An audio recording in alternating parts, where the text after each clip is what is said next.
Dalam kitab Al-Hikmah fi Makhluqatillah, Imam Abu Hamid Muhammad bin Muhammad Al-Ghazali menuturkan, hikmah penciptaan binatang.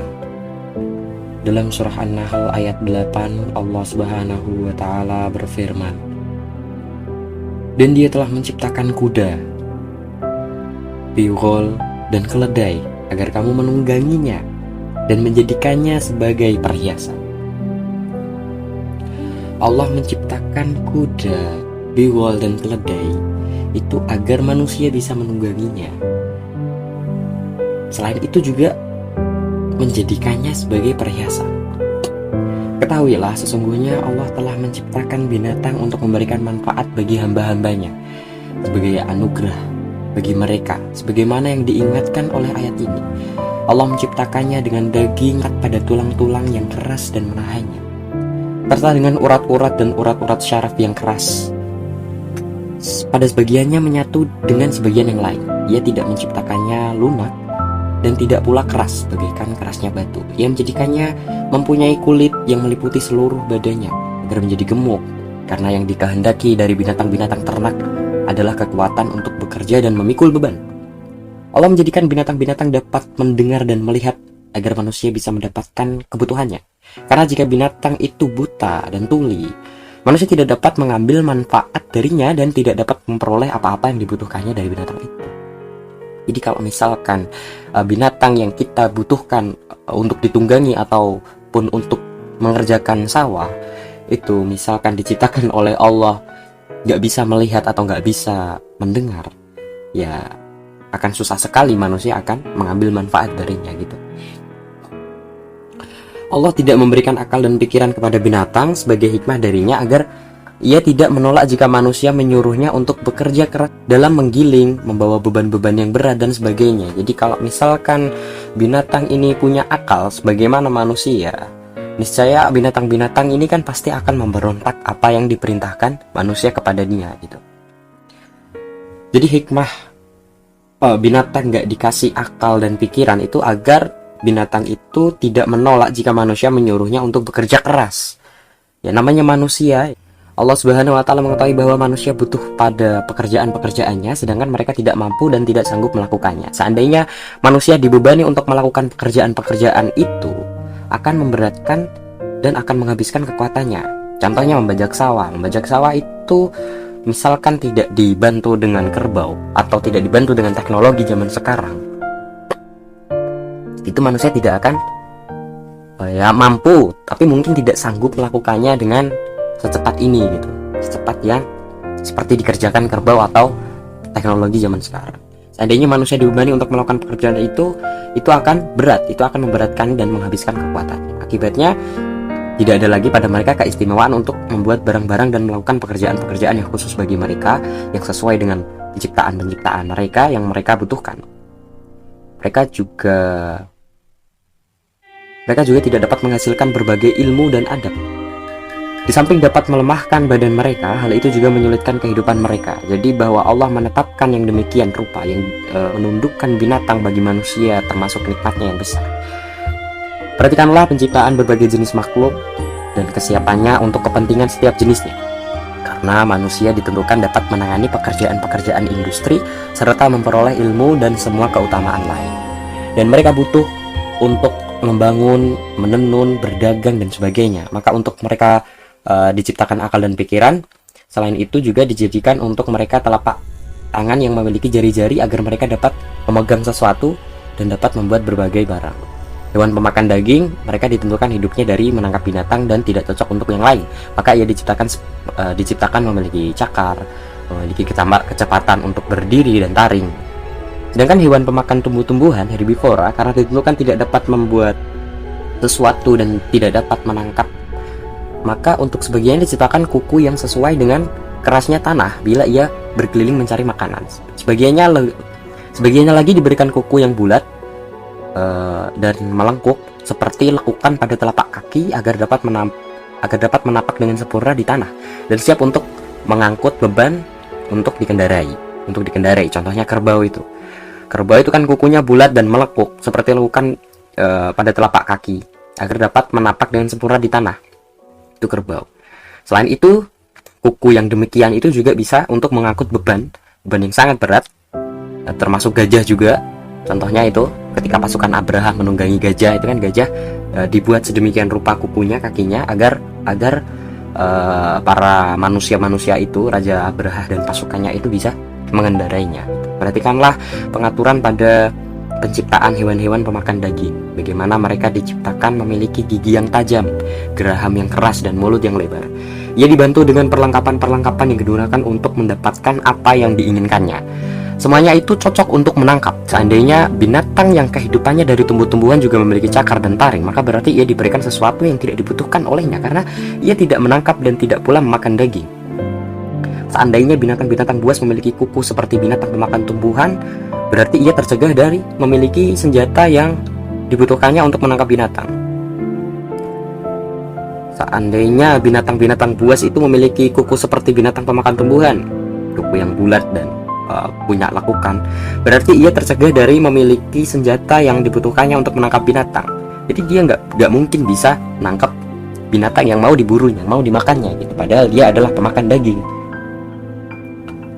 Tapi karena dia nggak punya senjata ya, misalnya diciptakan Allah wujudnya itu seperti binatang-binatang yang memakan tumbuhan, binatang-binatang herbivora.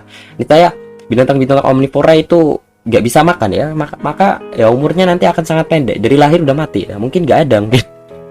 Perhatikanlah bagaimana Allah Subhanahu wa taala memberikan pada setiap jenis hewan apa-apa yang sesuai untuknya dan menciptakan segala yang membawa kepadanya kepentingan dan kehidupannya. Perhatikanlah anak-anak hewan berkaki 4. Anak-anak hewan itu mengikuti induk-induknya dengan mandiri, tidak butuh untuk dididik dan digendong. Tidak butuh dididik dan digendong sebagaimana dibutuhkan oleh manusia. Hal itu adalah karena Allah tidak menciptakan pada induk-induknya apa yang diciptakannya untuk ibu-ibu bangsa manusia berupa akal, ilmu, serta kasih sayang dan kemampuan dalam mendidik dengan bantuan pikiran, telapak tangan, dan jari yang disiapkan untuk itu dan untuk pekerjaan-pekerjaan lainnya. Jadi induk-induk hewan itu diciptakan oleh Allah tidak seperti induk-induk manusia, ibu-ibu manusia, emak-emak. Tidak seperti demikian rupa, sehingga mereka tidak bisa mengajarkan ilmu serta kasih sayang dan kemampuan dalam mendidik dengan bantuan pikiran gitu. Kasih sayang bukan kasih sayang ya kalau kasih sayang mungkin hewan binatang itu masih punya gitu, tapi bentuk kasih sayangnya tidak selembut dan sehalus kasih sayang ibu manusia kepada anak. Anak-anak hewan diberikan kemampuan untuk berdiri dan terlepas dari induknya. Contohnya aja kucing itu kalau punya anak kan cara gendongnya itu digigit gitu. Dan itu pun sebenarnya nggak terlalu digigit ya, itu kayak gimana ya? Digigit sih. Makin nggak sih kayaknya. Lanjut. Karena itu lihatlah anak-anak sebagian jenis burung seperti ayam itu bisa cepat-cepat berjalan dan matuk makanan sendiri setelah ia keluar dari telur. Sedangkan anak-anak hewan yang lemah yang tidak mampu untuk berdiri seperti anak-anak burung, merpati, tekukur ya, geru, maka pada induknya diciptakan perasaan sayang kepada anaknya. Si induk menghaluskan makanannya di mulutnya, kemudian memasukkannya ke mulut anaknya. Demikianlah hal itu terus berlangsung sampai si anak dapat berdiri dan dapat mandiri. Jadi setiap jenis hewan itu diberikan kasih sayang yang berbeda kepada Allah gitu, dan hikmah oleh Allah. Maha suci Tuhan yang maha mengatur lagi maha bijaksana. Subhanallah. Perhatikanlah kaki-kaki pada hewan, bagaimana kaki-kaki itu melangkah dengan berpasangan agar siap untuk berjalan. Seandainya satu-satu, maka tidak cocok untuk berjalan. Dalam berjalan, hewan-hewan itu melangkahkan sebagian kaki dan bertumpu pada kaki yang ia tidak langkahkan. Yang memiliki 2 kaki memindahkan yang satu dan bertumpu pada yang lain. Sedangkan yang memiliki 4 kaki memindahkan 2 kaki dan bertumpu pada 2 kaki yang lain. Tetapi ia tidak melangkahkan 2 kaki dari salah satu sisinya, misalnya sisi kanan, dan bertumpu pada 2 kaki pada sisi yang lain. Bila demikian, niscaya ia tidak akan dapat menapak dengan kokoh. Seandainya ia menggerakkan 2 kaki bagian depan dan diikuti dengan 2 lainnya yang berada di bagian belakang, maka langkahnya pun jadi rusak, jadi sulit gitu. Jadi kayak anjing yang habis kencing, tahu nggak? Jadi ia melangkahkan kaki kanan dari bagian depan dengan kaki kiri dari bagian belakang dan bertumpu pada 2 yang lain sehingga dapat menapak dengan kokoh. Ia juga tidak akan jatuh ketika berjalan karena cepatnya kesesuaian antara berjalan dan bertumpu. Lanjut keledai. Keledai patuh untuk mengangkut beban dan untuk menggiling. Onta tidak dapat dikuasai oleh beberapa orang laki-laki bila sedang membangkang, namun ia mau tunduk kepada seorang anak yang masih kecil. Itulah onta. Nah, kerbau tunduk kepada pemiliknya sampai di lehernya diletakkan kayu untuk digunakan membajak tanah. Kuda ditunggangi dan dipakai untuk mengangkut pedang-pedang serta tombak-tombak di saat peperangan untuk menjaga penunggangnya. Sekawanan kambing dapat digembalakan oleh seorang anak kecil, namun bila ia berpencar, setiap kambing akan bergegas ke arah masing-masing sehingga sulit untuk diatur. Demikian juga semua binatang lain yang ditundukkan bagi manusia. Hal itu dapat terjadi karena hewan-hewan itu tidak memiliki akal dan pemikiran. Itulah yang menyebabkan hewan-hewan itu patuh sehingga tidak melawan kepada seseorang, sekalipun orang tersebut memaksanya untuk bekerja yang berat dalam banyak keadaan. Demikian juga binatang buas. Seandainya ia mempunyai akal dan pemikiran, niscaya ia akan berdatangan ke tempat manusia dan menghancurkan mereka dengan dahsyatnya, serta akan sulit untuk mengusir dan menolaknya, terutama bila ia benar-benar sangat membutuhkan makanan. Ya, tahulah ya, singo macan ini kan wis kadung lesu kok piye. Kadang yang udah jinak aja pemberi makan yang contoh penjaga kebun binatang yang harusnya macan itu udah bisa tunduk aja, itu kalau harimaunya bener-bener merasa lapar banget, itu nggak dipandang gitu. Hewan buas itu selalu begitu. Hewan buas mungkin bisa jinak sejenak, tapi di lain waktu dia akan memberontak siapapun itu. Dia tidak pernah memandang siapa ya, karena tidak punya akal itu tadi. Meskipun begitu, hewan memang memiliki insting yang kuat, tapi masih kalah dengan nafsu yang dimiliki hewan tersebut. Lanjut, anjing yang merupakan salah satu binatang buas. Bagaimana ia dapat ditundukkan untuk menjaga rumah pemiliknya sampai-sampai ia mengerahkan dirinya dan meninggalkan tidurnya sehingga tidak ada yang dapat mengganggu tuannya. Dia membantu tuannya dengan kekuatan suaranya, sehingga tuannya bangun dari tidurnya menggonggong, bok bok bok bok gitu. Jadi ia dapat membela diri tuannya dan ramah terhadapnya sampai-sampai ia dapat bersabar bersama tuannya dalam menahan lapar dan haus serta dihinakan dan dikasari. Ia diciptakan memiliki tabiat seperti ini untuk kemanfaatan bagi manusia dalam menjaga dan dalam berburu. Karena Allah menjadikannya sebagai penjaga, maka ia dibekali dengan senjata yaitu taring, kuku, dan gonggongan yang kuat agar pencuri dan orang yang mencurigai menjadi terkejut dan menjauhi tempat-tempat yang dijaganya. Kemudian perhatikanlah bagaimana punggung binatang-binatang ternak dijadikan rata dan bertumpuk pada 4 kaki untuk memudahkan menungganginya dan menaruh beban di atasnya. Kemaluannya dijadikan tampak dari belakangnya agar si jantan dapat menggaulinya, karena bila terletak di bagian bawahnya seperti pada manusia, si jantan tidak dapat mengawininya. Tidakkah Anda perhatikan bahwa ia tidak dapat menggauli betinanya secara berhadapan sebagaimana yang dilakukan manusia? Perhatikanlah hikmah ini dan pengaturannya, karena kemaluan gajah betina berada di bawah perutnya. Maka pada saat bercampur dengan si jantan, maksudnya bercampur tahu kan lah ya, si jantan itu akan menaiki sampai ia dapat menggaulinya. Karena tempat kemaluan diciptakan pada gajah berbeda dengan yang diciptakan pada binatang-binatang ternak, maka sifat tersebut diciptakan pada gajah agar keturunannya dapat tetap lestari. Kemudian perhatikanlah bagaimana tubuh hewan diberikan rambut dan bulu untuk menjaganya dari panas, dingin, dan segala yang dapat merugikannya. Kaki-kakinya bertumpu pada kuku-kuku untuk menjaganya dari rasa nyeri. Sedangkan hewan-hewan yang tidak memiliki kuku diberikan tapak kaki yang dapat berfungsi seperti kuku. Karena binatang ternak tidak memiliki akal, telapak tangan, dan jari-jari untuk melakukan pekerjaan-pekerjaan mereka, maka dicukupkanlah bantuan untuknya, misalnya apa yang ada pada tubuhnya tetap sebagaimana sedia kala sehingga ia tidak butuh untuk menggantinya dan memperbaharuinya dengan yang lain. Berbeda dengan manusia, karena ia memiliki pemahaman, dapat mengatur dan memiliki anggota-anggota tubuh yang disiapkan untuk melakukan apapun yang ia inginkan. Dalam kesibukan-kesibukan yang ia lakukan itu terdapat kebaikan dan hikmah baginya. Manusia diciptakan dapat melakukan pekerjaan baik dan buruk. Kecenderungannya untuk melakukan perbuatan buruk lebih besar daripada melakukan perbuatan baik. Maka dijadikanlah sebab-sebab yang dapat menghasilkan sesuatu yang ia butuhkan, sehingga ia disibukkan dengannya dan terhindar dari hal-hal yang dapat merusaknya dan menghancurkan agamanya. Karena bila ia diberikan kecukupan dalam setiap keadaannya, maka ia akan dibinasakan oleh tindakan-tindakan yang melampaui batas dan penyalahgunaan kenikmatan, dan akan menjadi makhluk yang paling rusak di muka bumi. Terbukti kan ya? Serta akan menggunakan akalnya pada perbuatan yang akan menyengsarakan, padahal akalnya itu diciptakan agar ia dapat mencapai kebahagiaan. bangsa manusia itu dimuliakan. Ia dapat memilih berbagai jenis pakaian yang diinginkannya, dapat memakai pakaian yang diinginkan, bisa menanggalkan pakaian yang dikehendaki, bisa meninggalkan pakaian yang dikehendaki, dan dapat berhias dengannya. Bisa maca dengan pakaian yang dikenakannya, ia akan menjadi sempurna, elok, indah di mata orang yang bersamanya, dan akan senang berdekatan dengannya. Di samping itu, pakaian juga dapat mewangikan keharumannya dan dapat memberikan gairah kepadanya.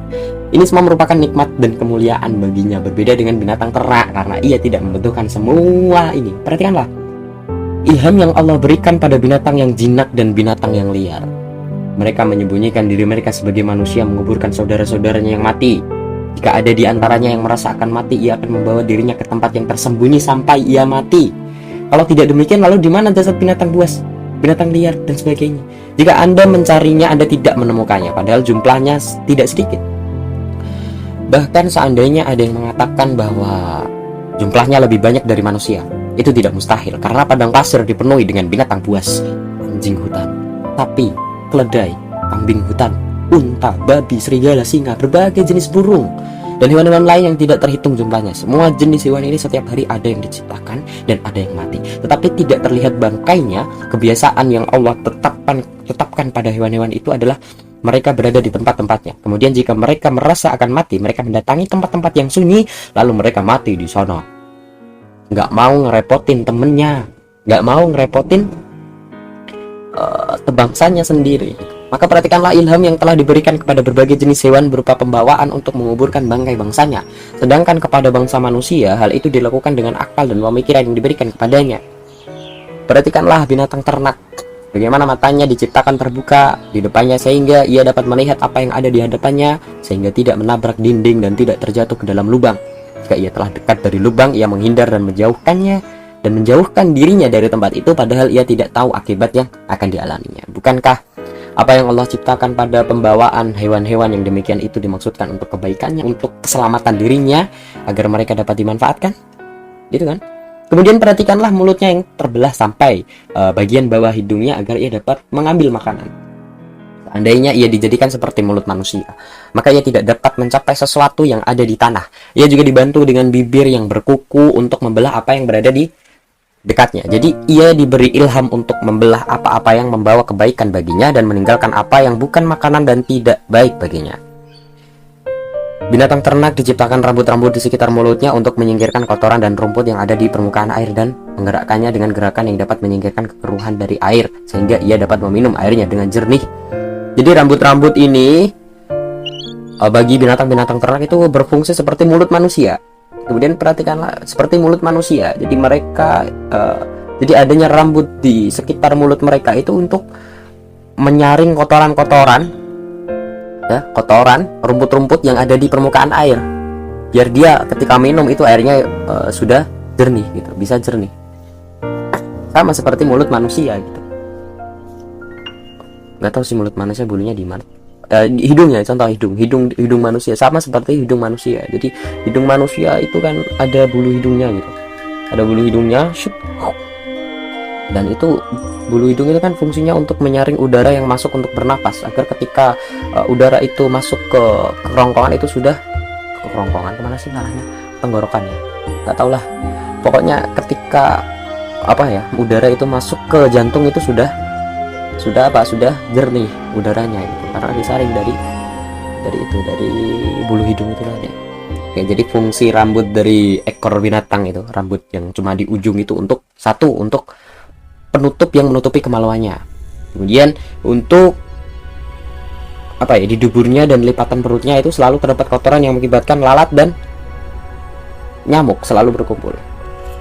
Lalat dan nyamuk juga berkumpul di bagian belakangnya, maka dengan adanya ekor, ia dapat mengusirnya dengan menggerakkan ekornya itu. Jadi ia seperti pisau yang ada di tangannya, di mana dengannya ia membela dirinya dan mengusir apa yang mengganggunya. Kemudian ia juga dapat memiringkan kepalanya sehingga bisa mengusir lalat yang ada di bagian depannya. Binatang-binatang itu juga dibantu dengan gerakan yang lain, yaitu bila lalat hinggap di tempat-tempat yang jauh dari kepalanya dan ekornya, maka ia dapat menggerakkan bagian bulu yang cuma ada di ujung ekor itu tadi dengan suatu gerakan yang dapat mengusir lalat dan binatang lain dari tubuhnya. Itu adalah hikmah yang mengagumkan pada makhluk tidak memiliki kedua tangan. Di antara hikmah yang lain adalah binatang ternak beristirahat dengan menggerakkan ekornya ke kanan dan ke kiri. Karena keseimbangannya pada keempat kakinya membuat kaki bagian depan pun menanggung beban badannya dan juga untuk melangkahkan, maka dalam menggerakkan ekornya terdapat manfaat dan istirahat baginya.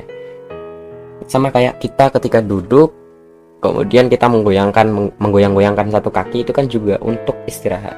Atau kalau kita misalkan kita jalan, itu kan tangan kita nggak diem ya kan, tangan kita itu yang kanan maju, yang kiri belakang, mundur, yang kiri maju, yang kanan mundur.